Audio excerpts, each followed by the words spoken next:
Good evening and welcome back to the weekly question and answer series for nash.org. Question: I see in different homes that they place their Shabbos licht on the table, the Shabbos table, while others place them on the side on a separate table. Which is the best place to put them in regards to halacha? Halachically, you could put it either way. As long as it's in the room and it gets light, you're enjoying the Shabbos licht, you're enjoying the light, it is fine. Better if you can put it on the table where you eat. Because after all, today's day that we have light in the room, some poskim say that the whole lighting the candles doesn't help too much, as toisves oir, as adding on oir. But most poskim say that we still have the halacha of toisves oir. That means if you add on oil, you can still make a bracha. And this is how today's day ganz Klal Yisrael are doing. Although they have light in the room where they're lighting the candles, they still make a bracha, because adding on light to the place where you eat is, you could also make a bracha on it. So since there is light, it is kedai that you should have it as close as possible to the table where you eat, because then it adds on some kind of light, some kind of geschmack, some kind of enjoyment when you eat. So if you have the option to put it on the table, that's the best option. But if you don't have an option to put it on the table, it's perfectly fine if you put it on a table next to your table where you eat, and it's in the same room. As long as it's in the same room where you eat, that should be fine. Question: I have an old Kiddush cup that is Octagon in shape. Recently, I went to a store to see if I could get an identical one, and they told me that for Kiddush, the cup must be round on the top. Is that true, or can I continue to use this cup? And the answer is, there isn't any source and makar who should say that a Kiddush cup has to be round. And Adrabah, if you look in the Shulchan Aruch of the Alter Rebbe in Hilchas Pesach, Siman Tuf Ayin Beis, Sifit Ches, when the Alter Rebbe writes how much is a revius, the shir revius, and the Alter Rebbe writes the amount of 2 gidlan, and he says this is the amount when the cup is square. And if you want to have a Kiddush cup which is round, you have to make the calculation according to the measurement which I gave you for a square cup. So we see over here that it's perfectly fine to have a square Kiddush cup. It might not be very practical, but halachically there is no problem using a square cup. And if you have this cup and you want to continue using it, go ahead and you could use it lekitchila and buy such a cup if you find one. Question: what has to be done to use a crock pot for cholent on Shabbos? This is a very good question. There's 2 kinds of crock pots. There's a crock pot which is basically like a blech, a flat metal which is hot, and you put on top the pot. Over there, it's not a big deal what to do. You just cover the knob. If there is a knob which you can you could raise the flame, the heatness, or lower it. So there isn't too much what you could do. Some people put also a piece of silver foil on top of it, and that's fine. But when you're talking about the other crock pots, which is basically a metal pot which you put inside, you put another pot which is from or glass or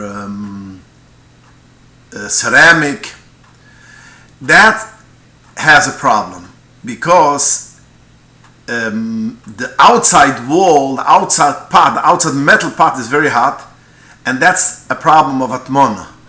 That means the inside pot is mutman, it's covered atmona with the outside pot, which the outside pot is moist of hevel, makes it hotter every day. So therefore, there is a problem of atmona. According to the Alter Rebbe Shulchan Aruch, we have, it's not a problem because on top is opened. But according to the Alter Rebbe in the Madira Basra, which he says that even if the top is opened, if most of the majority of the pot is covered, there is a problem of atmona. So the way as it is not regular, you cannot use it on Shabbos. But the Alter Rebbe writes in Shulchan Aruch Simarash Niyin Tes Sifiyit that whenever there is air between the two pots, that means between the pot and the thing which you are matman in it, that means when you cover it, if you want to cover it, if there's air between the pot and the thing which you're covering it, then it's not a problem. And the Alter Rebbe writes v'chayna minik, that even a little bit of air is fine. So therefore, if you put in the crock pot, in the bottom, if you put something that the crock pot should lie on top of that thing, I usually say if you could put in a spoon, that means so the inner pot will sit on the spoon and not on the actual metal surroundings. So therefore, there is air between the ceramic pot and the metal pot, then you don't have a problem. You could also put in a couple of pieces of silver foil when it's if you what is it called, you make it should be a little bit hard. That means you take a silver foil and you're making 4 or 5 pieces, so therefore it lies on the silver foil and it does not lie on the, if you bend it a couple of times and you put it inside, so it lies on the silver foil, it doesn't lie on the metal top, and so therefore there's air between the metal pot and the crock pot, then you shouldn't have any problem using such a crock pot. But as it is, as you buy it without putting anything in, there is a problem according to the Alter Rebbe to use the crock pots, which is ceramic pot, which lie in the metal pot. Question: do we have a minig to remove chicken skin on Pesach? No, there's no such a minig, and you cook it and together with the skin, and there's no problem. Question: do 2 people have to stand by both sides of bima by kriyas haTorah, or is one side enough? In Masechta Soifrim, Peirig Yidalet, Halacha Yidalet, it says like this: it's not the best thing, it's eine min amifcher, that the chazan should be on the omad, on the taiva, on the bima, alone. It's not a covet for the Torah that he should stay and read the Torah alone. He should have 2 people, one to his right, one to his left. So therefore, if there is 3 people, it's keneged the 3 of us. Avro, Yitzchak, Yaakov. This is what this says in Masechta Sofrim. And it's brought down the Shulchan Aruch, Siman Kif Mem Aleph Sif Dalet. If the Shlich Tzibur wants to read the Torah, he needs to have someone else should stand right next to him. The same as the Torah was given through a salesperson, the same will also need that we should have a person stand right next to him. Now, the Levish, in Siman Kif Mem Aleph, it's brought down in Mishnah Brira also in Sivkut and Tezayin, says like this: if the Shlich Tzibur wants to go and read the Torah, he needs someone else on the bima, the same as the Torah was delivered through Moshe Rabbeinu, which he was the sarsar, he was the salesperson, and he was the salesperson between the Rebbeinu Shloilem, Hashem, and Klal Yisrael. So therefore we need three people. He says, therefore there is the Bal Koira, there's the person who is Oile LaTorah, and there's the person which is the Gaba. He sells the aliyahs, he sells and he calls the people who come up to the Ummah. Because you have to have three people. The seller, the buyer, and the salesperson in between. He doesn't say anything regarding which side. Only on the bima has to be three people. So according to the Levish, it would look like that you don't need, it should be on the two sides. But according to Masechta Sofer and Pashtus, which he doesn't say this whole thing, you need three people because you need to have a salesperson. He says, Keneged Ovas, and the Masechta Sofer writes clearly, you have to have Echad Liyaminoi, Echad Lismoili. That means one to your right and one to your left. So we see that you should be on the two sides. And it's interesting to note in the Emn and Siddur, the Bianca Emn writes in Siddur these words, V'lo yehersi matzuvam, shavoinem gudel min soy. That means you shouldn't change the cider how it should be. And he writes over there that also that he has to have one on the right and one on the left, and always it has to be surrounded, the Sefer Torah has to be surrounded with three people. So to answer your question, the two people has to be stand on both sides of the bima. Does it apply to Kaddish and to Hag Beglili too? It's according to the Masechta Sofer and the Poiskem, it's mashma that it's only a din Kriyas Torah and not when it's Kaddish and Hag Beglila. Question: what are the requirements for turning a church into a shul? Must it remain unused for any length of time prior to opening the shul? Must the tall roof structure be modified or removed? This is a complicated question. In Shulchan Aruch, Yeridaya Simem Mem Hai, Kif Mem Hai, Sif Gimel, the Machaba, the Shulchan Aruch writes, if a person brought in Avodah Zorah in a house, as long as the Avodah Zorah is in the house, it's Osir Bahanua. You cannot have any Hanua from that house. If you took out the Avodah Zorah from the house, it becomes Mutra Bahanua. And the Ramu adds on, when is it the halacha that if you take it out, if you remove it, it's Mutra Bahanua? If it wasn't dedicated for, the house wasn't dedicated for Avodah Zorah. But if it was dedicated for the Zura, it's not mutter, only if you took it out, derech bittel. That means from now on, you're not going to put it in anymore, derech bittel. The Bir Alucha, Arachayim, the Mishnah in Bir Alucha, Semakifni in Dalat, Tzifid Aleph, writes, a house which was dedicated for Avodah Zura, it's also to do a mitzvah with it, even after bittul. So we see from here that you have a church which was basically dedicated for Avodah Zura, and it's Meshamsha Avodah Zura, and it's also to do a mitzvah, even to do with anything, to use it for a mitzvah, even after it was Mavatal. So therefore, it's also to take a house and turn it into a Bes Medrash, or to a basic Knesses, because it's Mos.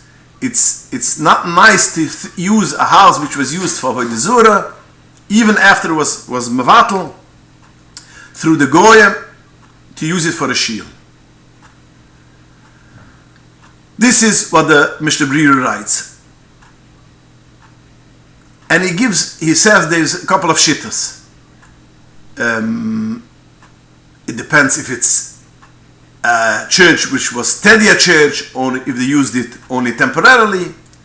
So over there we see already that it is not poshet that you should turn in a church for a shul. The Mishnah writes that the holim nagel hukl, and Lamasa is Moshe Feinstein in Igros Moshe Arachaim Chaylik Alaf Simem Emtes. He writes like this: I know over here in the United States people take churches and they use it, turn it for a Beis Knesses. If you ask me to do this and give you askama, I cannot give you the askama. Although the Mishnah Berurah writes that ho'olam nagel hukl, that means people are lenient with it, I don't like it. I think it's mias for a mitzvah, and you don't expect that I should agree and give you a heter for that. But he writes for the person who asked him, in your case, which the church had a major fire, 26 years ago it had a major fire, and after the fire they rebuilt it for a school, and about 3 years ago again it got destroyed a second time, and the other walls are intact. So since it's not nikir, it's avodah zura, and it was avodah zura, I agree that you could buy it and fix it over for the shul, but I ask you not to give it for the shul prior to fixing it up. First fix it up when it's still in Hediyat. Once it's fixed and it's built for the shul, then you should be magdish for the Beis Knesses. So basically, Moshe does not want to be matter only if it was destroyed already and it had a fire and it was turned to a school. In that case, he agrees to be Michael. Other cases, he doesn't want to give a heter. Rabbi Yonis Shteif in Charles Shiv's Mari Shteif Simekif Lamadalat also writes to be machmer on a house which was made for avodah zura and had crosses inside. Even when it had a fire and it was destroyed and they rebuilt it and it wasn't used the second time, he said you shouldn't buy such a shul.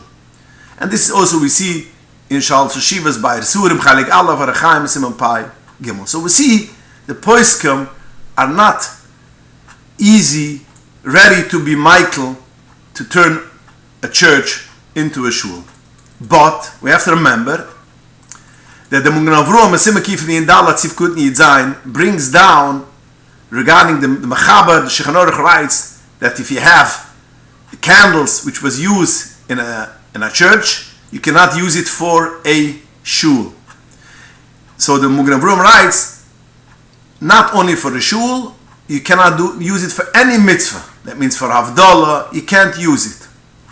And then he brings down a Knes HaGdoyle, which brings down Shal Shivas Ra'am, Chaylik Alaf Siman Ayin Tes, that he is lenient that a house which had avodah zura, that you could daven inside. So the Munganavrum brings down a Ra'am, which is Rabbi Eliezer Mizrahi, which he says that you could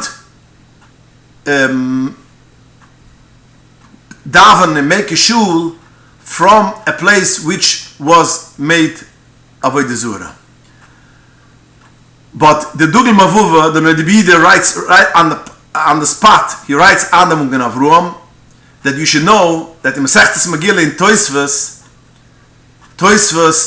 is mashma that it's osir. That means he disagrees with the Ram. Which over there, Toisvus says on the Gemara says that the Teatruas, the Karkaruas, will be one day a place where you can learn Torah, And Toysus says, some people want to say Tatruas means a tifla, a church. And Toysus says, no, it cannot be, because you cannot take a place, such a dirty place like a tifla, a church, and turn it over to a shul. So the Gviya writes, look at Toysus. Toysus says that you cannot take a church and make it for a shul. And also the Chassam Sofer also brings this rai from this Toysus, and his Messiah, Toiv L'Achmir Bekiyoytze B'zeh.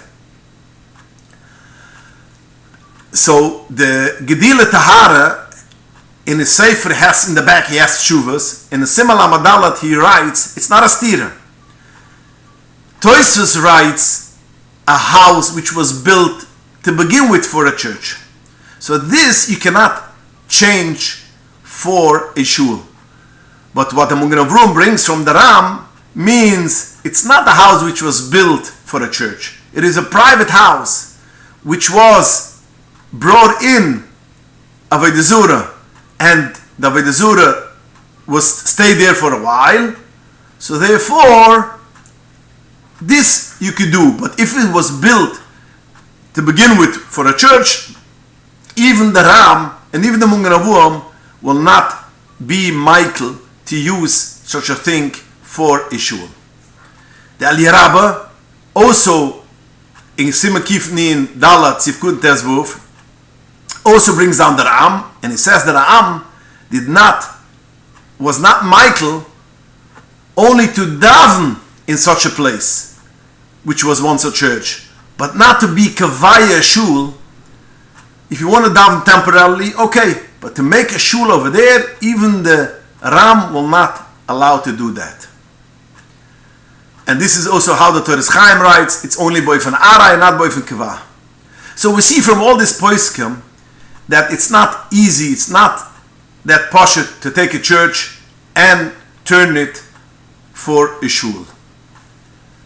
But we have a Shoyle Maishev, which the Shoyle Maishev says that you could turn a church into a shul, but only a church which was a Protestant shul. A Protestant church, because in that church, by the Protestants, you don't have crosses, you don't have statues. Such a thing you could buy, and he says even you should buy. It's a Kiddush Shamayim. But if it's not a Protestant church, it's a church, Catholic church, then even he agrees that you cannot turn it over for a shul.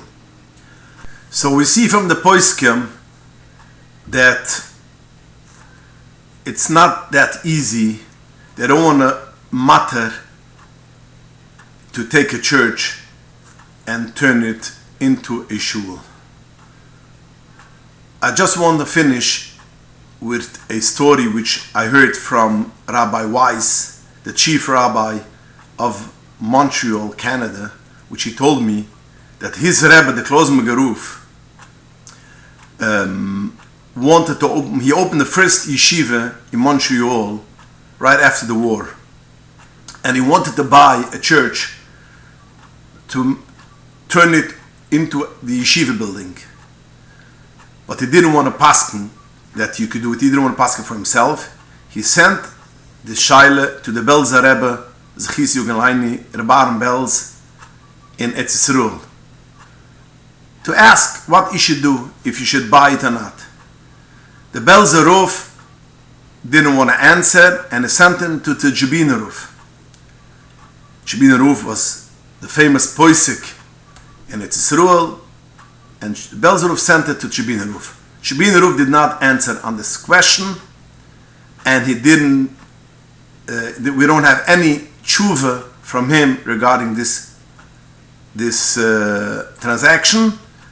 And Bepoil, Klozmer Group did not buy this building, and that's for a yeshiva, not only for a basic nesas and a shul.